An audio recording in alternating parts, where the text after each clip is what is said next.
Balikan po natin ang ulat kagnay sa pulong ng mga oil companies sa DOE. Sinabi ng Eastern Petroleum na kaya nilang magbigay ng mas malaking rollback pero yan daw ay kung tatanggalin ang VAT sa langis.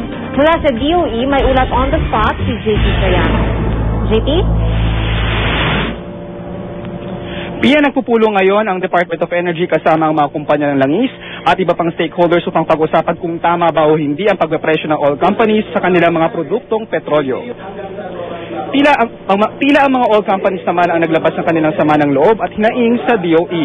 Ayon sa ilang kumpanya gaya ng Shell, sa totoo lang marami pa raw silang lugi na hanggang ngayon ay di pa nila nababawi pero sa kabila nito ay nag-rollback sila sa pakiusap na rin ng gobyerno.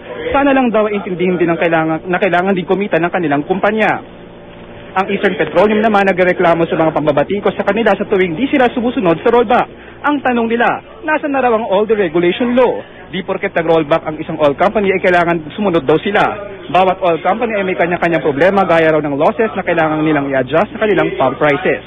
Ayon naman kay Fernando Martinez, presidente ng Eastern Petroleum at ng Independent Oil Companies, kaya naman daw talagang ibaba pa ng hanggang 8 piso ang presyo ng gasolina at 5 piso sa diesel. Pero dapat tanggalin ng VAT, kaya hinamon niya na si NEDA Director General Ralph Recto na isulong ito.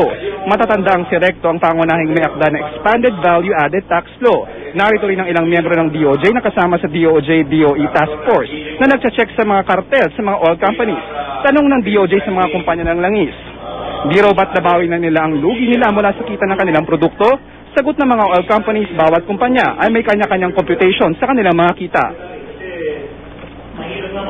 Wala pang anunsyo sa ngayon kung mga oil companies kung makakaroon ba sila ng rollback o hindi, pero ang Petron ay nagsabi na meron pa raw silang room para sa rollback pero hindi pa raw nila masabi kung kailan ito maisasatupad at kung hanggang magkano ito pwede. Maraming salamat, JP Soriano.